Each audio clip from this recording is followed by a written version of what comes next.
नमस्कार दोस्तों, स्वागत है आपका अपने YouTube चैनल ऐसी नाम बिलीव में। दोस्तों, जैसा कि आप लोग थंबनेल देखे हैं, मैं आज इस वीडियो में बात करने वाला हूं क्लास 10th का प्रकाश का प्रवर्तन साइंस चैप्टर फर्स्ट का कुछ ऑब्जेक्टिव के बारे में, जो कि एग्ज़ाम में बहुत बार पूछे जाते हैं और इस एग्ज़ाम में पूछने का चांस बहुत ज़्यादा है ऐसे क्वेश्चन का। तो चलिए वीडियो को बिना देर किए हुए करते हैं स्टार्ट। वीडियो को बिना किसी स्किप किए हुए लास्ट तक देखिएगा। तो चलिए, हमारा पहला जो क्वेश्चन कहता है वो क्या कह रहा है, दाढ़ी बनाने में कौन सा दर्पण उपयुक्त है, या दाढ़ी बनाने में किस प्रकार के दर्पण का उपयोग किया जाता है। तो आपको मालूम है होगा कि ये तो बहुत आसान क्वेश्चन है। इस अवतल दर्पण का उपयोग किया जाता है, सभी जानते होंगे। ऑप्शन सी इसका करेक्ट हो जाएगा। चलिए नेक्स्ट क्वेश्चन की तरफ बढ़ते हैं। नेक्स्ट क्वेश्चन है हमारा, किसी दर्पण से आप चाहे कितने भी दूरी पर खड़े हो, आपका प्रतिबिंब हमेशा सीधा प्रतिबिंबित होता है। दर्पण क्या होगा? तो सीधा प्रतिबिंब बनाने के लिए कभी भी आपको काल्पनिक प्रतिबिंब बनाना होगा, और काल्पनिक प्रतिबिंब किस चीज़ में बनता है? तो या तो उत्तल रहेगा या तो समतल रहेगा, यानी या तो उत्तल रहेगा या तो समतल दर्पण रहेगा। दोनों में से कोई भी दर्पण हो सकता है। तो हमारा ऑप्शन डी करेक्ट हो जाएगा। या दिया हुआ है कि समतल और उत्तल दोनों में हमारा प्रतिबिंब सीधा बनता है और वस्तु के सीधा बनता है। तो चलिए नेक्स्ट क्वेश्चन को देखते हैं। नेक्स्ट क्वेश्चन है हमारा, आपतन का कोण वह कोण है, मतलब तो आपतन का कोण किसे कहते हैं? तो सबसे पहले आपको हम बता दें कि ये हमारा अभिलंब हो जाता है, और इस पे हम जब आपतित किरण डालते हैं तो ये उसी दिशा में परावर्तित हो जाता है। और ये जो है हमारा सतह है, सतह परावर्तक सतह होना चाहिए। और इसके ऊपर हम लोग एक लंब डालते हैं। लंब डालने के बाद जो हमारा आपतित किरण और लंब के बीच में जो कोण बनता है उसको हम लोग आपतित किरण कहते हैं, जिसको आई से डिनोट करते हैं। और जो अभिलंब है और परावर्तित किरण है उसके बीच बनने वाले कोण को आर कहते हैं, और उसको हम लोग परावर्तन कोण कहते हैं। तो इसमें हम लोग जान लें आई किसको बोलते हैं, आपतित किरण और अभिलंब के बीच के कोण को। तो चलिए ऑप्शन की तरफ बढ़ते हैं। तो ऑप्शन हमारा दिया हुआ है, ऑप्शन ए कह रहा है आपतित किरण दर्पण की सतह पर बनाती है, परावर्तित किरण दर्पण की सतह बनाती है, आपतित किरण दर्पण की सतह पर आपतन बिंदु से खींचेगा अभिलंब के बनाती है। तो ऑप्शन हमारा सी करेक्ट हो जाएगा।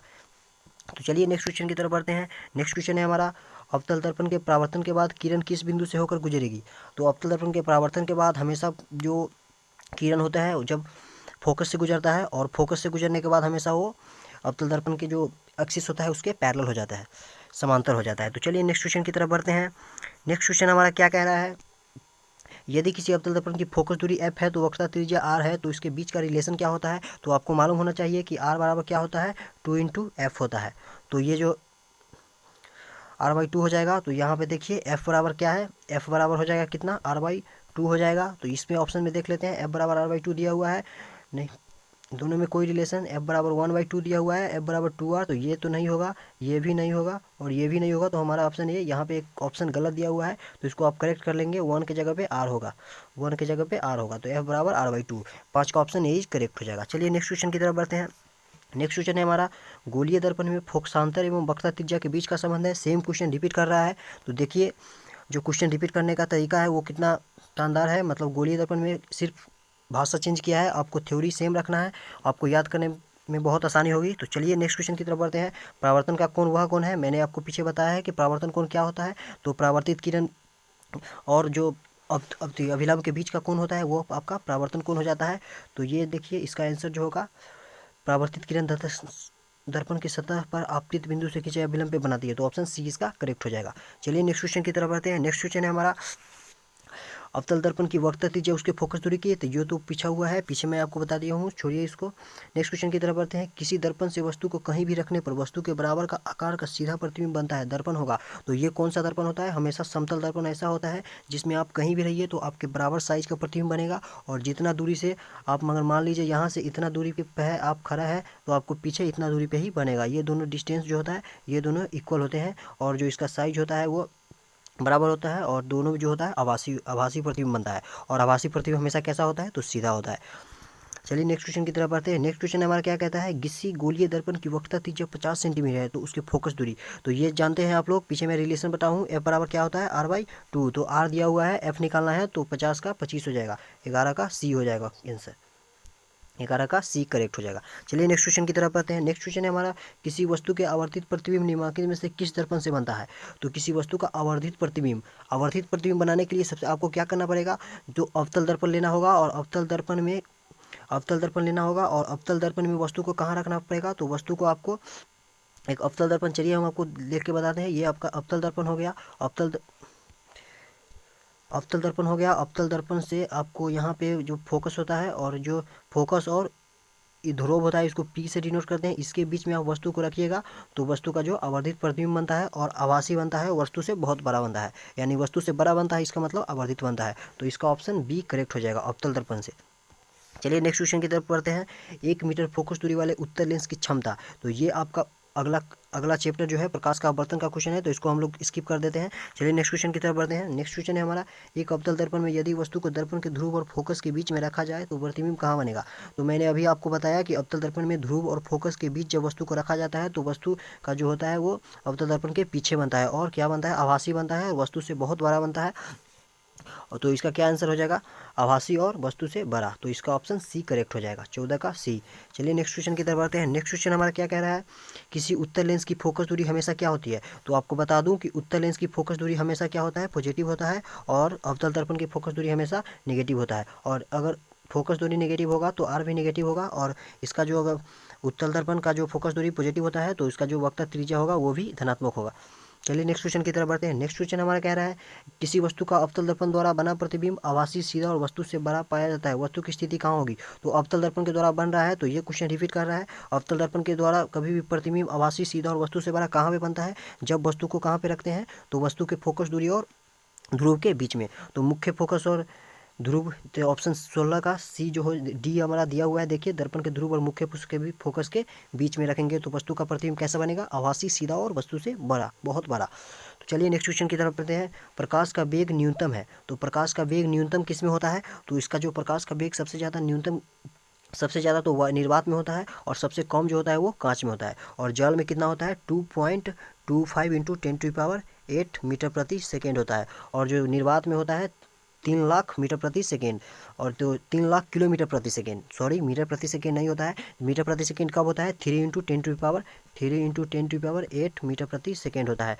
प्रकाश का चाल निर्वात में। और वायु में भी सेम होता है। और सबसे तो क्वेश्चन में पूछ क्या रहा है, न्यूनतम, तो न्यूनतम सबसे कांच में होता है। चलिए नेक्स्ट क्वेश्चन की तरफ बढ़ते हैं। नेक्स्ट क्वेश्चन जो हमारा है, अवतल दर्पण द्वारा उत्पन्न आवर्धन। अवतल दर्पण द्वारा उत्पन्न आवर्धन मतलब आवर्धन कम से कम कितना हो सकता है। तो इसका जो होता है 1 से कम भी हो सकता है और 1 से अधिक भी हो सकता है, क्योंकि जो अवतल दर्पण है, अवतल दर्पण का आवर्धन क्या होता है, आवर्धन एम जो होता है, आवर्धन को एम से डिनोट करते हैं, उसका -v/u होता है। तो ये हमारा v, और या तो h यानी प्रतिबिंब का ऊंचाई बटा वस्तु की ऊंचाई, तो इससे हो जाता है। और अवतल दर्पण ऐसा है जिसमें हम आभासी, काल्पनिक दोनों प्रतिबिंब को निकाल सकते हैं। तो इसमें अवतल दर्पण में हो जाएगा 1 से अधिक भी, 1 से कम भी हो सकता है और 1 से अधिक भी हो सकता है। चलिए नेक्स्ट क्वेश्चन की तरफ बढ़ते हैं। नेक्स्ट क्वेश्चन हमारा कह रहा है, निम्न में से कौन सा पदार्थ लेंस बनाने के लिए प्रयुक्त किया जाता है। तो लेंस बनाने के लिए कौन सा पदार्थ प्रयोग किया जाता है, तो वो मिट्टी होता है। लेंस बनाने के लिए मिट्टी और कांच दोनों मिलाया जाता है, मिट्टी और कांच। तो चलिए नेक्स्ट क्वेश्चन की तरफ बढ़ते हैं। संबंध F=, ये क्वेश्चन पूछा गया है, बार बार रिपीट कर रहा है क्वेश्चन, आप देख रहे हैं। तो ये सही जो एग्जाम का पैटर्न है वैसे ही होता है कि आपको बार बार क्वेश्चन रिपीट किया हुआ मिलेगा, पूछा हुआ क्वेश्चन आपको मिलेगा, और वो आपको बनाने में अगर आप अच्छे से पढ़ के जाते हैं तो आपका एक भी क्वेश्चन नहीं छूटेगा। चलिए नेक्स्ट क्वेश्चन क्या है, कहता है हमारा 21 का, काल्पनिक प्रतिबिंब होता है। तो काल्पनिक प्रतिबिंब हमेशा सीधा होता है, ये आपको याद रखना है, ठीक है। और उसके वास्तविक प्रतिबिंब कैसा होता है, तो वास्तविक प्रतिबिंब हमेशा उल्टा बनता है, और काल्पनिक प्रतिबिंब हमेशा सीधा बनता है। और सीधा बनने के लिए काल्पनिक प्रतिबिंब कौन कौन से दर्पण होना चाहिए, तो उत्तल और समतल दर्पण होना चाहिए। और उत्तल और समतल दर्पण होना चाहिए जिसमें हमेशा काल्पनिक प्रतिबिंब बनता है। और जो आभासी, वास्तविक और काल्पनिक दोनों, कौन से ऐसे दर्पण है जिसमें वास्तविक और काल्पनिक दोनों तरह के प्रतिबिंब बनते हैं, तो वो हमारा अवतल दर्पण होता है। नेक्स्ट क्वेश्चन की तरफ बढ़ते हैं। उत्तल दर्पण द्वारा बना प्रतिबिंब कैसा होता है। तो उत्तल दर्पण द्वारा बना प्रतिबिंब कैसा होता है, आभासी और सीधा होता है। मैंने अभी आपको बताया कि उत्तल दर्पण द्वारा आभासी और सीधा प्रतिबिंब बनता है। अगर आभासी बन रहा है तो वो सीधा होगा, और वास्तविक बन रहा है तो वो उल्टा होगा, ये आपको याद रखना है, ठीक है। तो चलिए नेक्स्ट क्वेश्चन की तरफ बढ़ते हैं।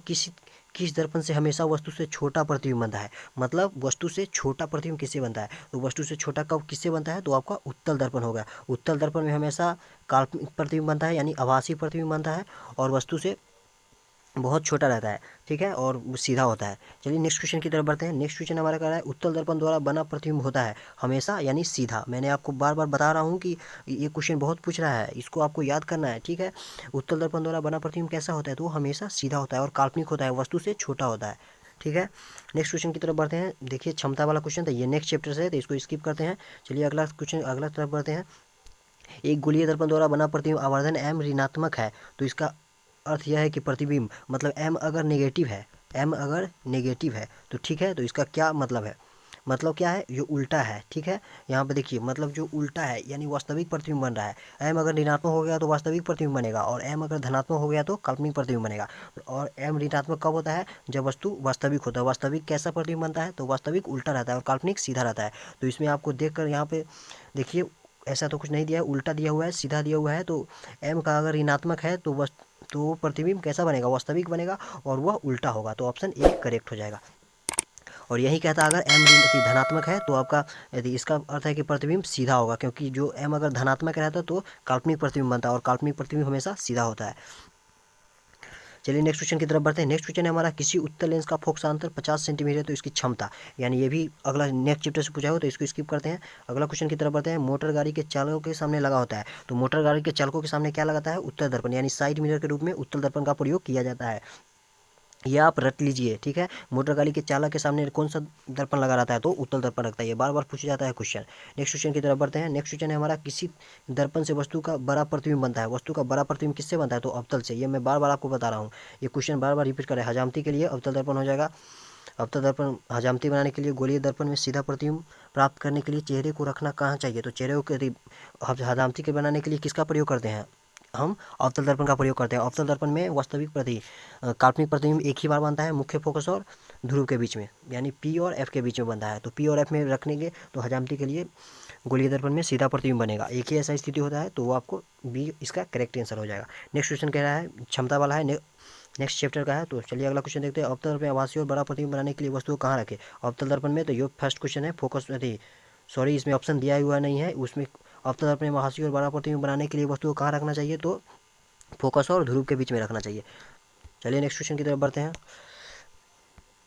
प्रकाश के परावर्तन कितने नियम, तो प्रकाश के परावर्तन के 2 नियम होते हैं। अगला क्वेश्चन है, एक गोलीय दर्पण 5 सेंटीमीटर दूरी पर रखी वस्तु का प्रतिबिंब इतना सेंटीमीटर की दूरी पर बनाता है, तो उसकी ओर तो वस्तु की आवर्धन m बराबर निकालना है। तो m बराबर 5 सेंटीमीटर, देखिए गोलीय दर्पण है, वस्तु का प्रतिबिंब m सेंटीमीटर दूरी उसी ओर बनाता है, मतलब सेम ओर बनाता है। अगर मान लीजिए उत्तल है तो भी उसका साइन सेम रहेगा, और मतलब अगर उत्तल है तो दोनों प्लस प्लस रहेंगे, और अगर अवतल है तो दोनों माइनस माइनस रहेंगे। तो प्लस माइनस कट जाएगा और माइनस माइनस भी कट जाएगा। तो m बराबर इसका क्या हो जाएगा, 35 प्रतिबिंब दर्पण बटा 5, यानी +7 हो जाएगा इसका आंसर, ठीक है। -7 दे रहा है, गलत आंसर दे रहा है, ठीक है। गोलीय दर्पण है तो इसका +7 आंसर हो जाएगा, +7 आंसर हो जाएगा, ठीक है। गलत दे रहा है आंसर यहाँ पे। समतल दर्पण द्वारा बना प्रतिबिंब कैसा होता है, तो समतल दर्पण हमेशा काल्पनिक प्रतिबिंब बनता है। नेक्स्ट क्वेश्चन हमारा क्या कह रहा है, एक गोलीय दर्पण की वक्र त्रिज्या 32 सेंटीमीटर, इसकी फोकस दूरी वक्र त्रिज्या की आधी होती है, तो 16 हो जाएगा। ऑप्शन ए करेक्ट हो जाएंगे। नेक्स्ट क्वेश्चन की तरफ बढ़ते हैं। जब प्रकाश की किरण हवा के कांच में प्रवेश करती है, तो नेक्स्ट चैप्टर से है क्वेश्चन, प्रकाश के आवर्तन से क्वेश्चन है, तो इसको स्किप करते हैं। अगला क्वेश्चन है, अवतल दर्पण की फोकस दूरी 10 है, तो इसकी वक्र त्रिज्या क्या होगी, वक्र त्रिज्या क्या होगी, फोकस दूरी के दुगना होता है, यानी 20 सेंटीमीटर हो जाएगा। सी ऑप्शन करेक्ट हो जाएगा। नेक्स्ट क्वेश्चन की तरफ बढ़ते हैं। एक अवतल दर्पण की फोकस दूरी 10 सेंटीमीटर है, तो इसकी वक्र त्रिज्या होगी, फोकस दूरी 10 है तो वक्र त्रिज्या क्या हो जाएगी, 20 हो जाएगी।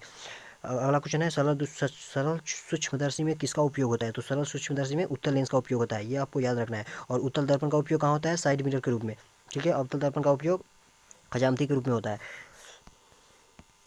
फोटोग्राफी कैमरा का अभिदृश्यक होता है, ये तो किसका होता है, ये इसमें भी उत्तल लेंस का प्रयोग किया जाता है। फोटोग्राफी सूक्ष्मदर्शी या ये सब होते हैं, उसमें उत्तल लेंस का उपयोग किया जाता है। 15 सेंटीमीटर फोकस दूरी वाले एक अवतल दर्पण के सामने 30 सेंटीमीटर दूरी पर एक वस्तु को रखने पर उसका प्रतिबिंब होगा। 15 सेंटीमीटर फोकस दूरी वाले एक अवतल दर्पण के सामने 30 सेंटीमीटर, ये 1/v - 1/u, ऐसा क्वेश्चन नहीं पूछेगा, तो आप इसको स्किप कर दीजिए, ठीक है।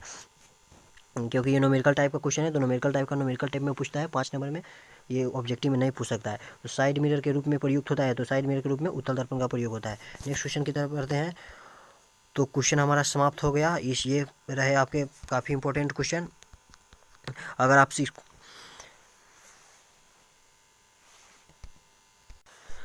तो इस वीडियो में मैंने आपको प्रकाश के परावर्तन से पूछे जाने वाले सभी क्वेश्चन का पूरा एकदम ऑब्जेक्टिव का तैयारी करा दिया है। तो अगर आप इस वीडियो से आपको थोड़ा भी हेल्प हुआ तो वीडियो को लाइक करें, चैनल को सब्सक्राइब करें और अपने दोस्तों के साथ शेयर करें। मैं मिलूँगा आपसे अगले वीडियो में ऐसे ही वीडियो लेकर, तब तक के लिए हैव अ नाइस डे।